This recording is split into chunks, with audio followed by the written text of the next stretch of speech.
it happened, and then at the exact same moment as she was, I think she wasn't even in the coffin yet, the room service sent out pictures to TMZ.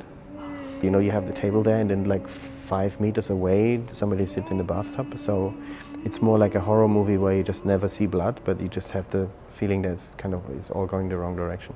I didn't really want to stay in the same room, which was also occupied by police at the time, but I just wanted to reassure myself that this is the environment I'm talking about. So I was like, I checked in at 11 o'clock, and I think she died somewhere 3 o'clock in the morning or something. And I ordered the same food.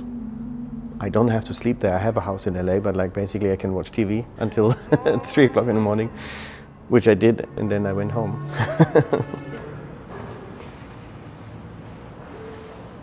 Did you try the food?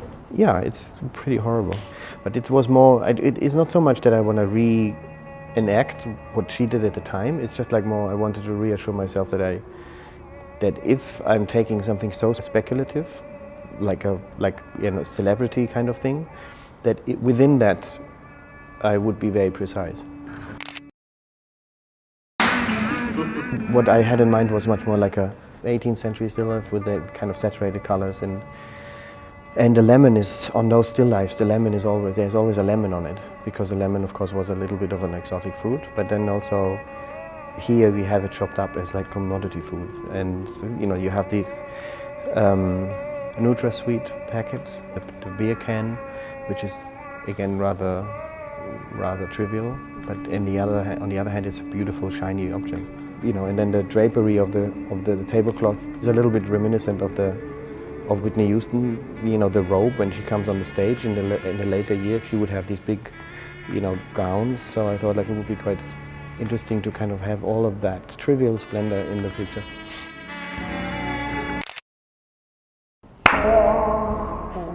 Saddam's kitchen was, of course, like he was built up as the most evil person in the world, and this is where evil, you know, gets food done. You just look at the devil's kitchen in a sense, and it looks like your own kitchen, and you just has all the stuff you have in your kitchen too. And another thing was like that picture has been done by the soldiers which found him. That's a very different photograph from a reporter's image. Whereas the soldier, his job was to find Saddam Hussein, and to prove that this is an authentic picture, he just makes the photograph. You know, it was nearly like these bear hunters in Canada, which are not allowed to shoot them anymore. And so they basically they have a camera on top of their gun, and instead of shooting them literally, they just have a photograph with a little, you know, the marking on. They call it photo trophy.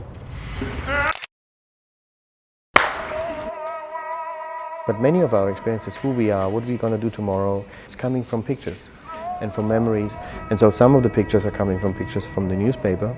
Some of them come from sources which we all have available, like TMZ. Some of them come from like completely obscure, and some of them might be cliches, you know, like the forest or the grotto. They actually pictures which you would probably find on a CD cover, or like on a, you know, like, or on a screensaver or something. You know, the other thing is I can't really say something about Whitney Houston because I don't know anything about her. That's what I'm trying to say. Now you know, things seem to be much more interesting normally in photographs than in reality.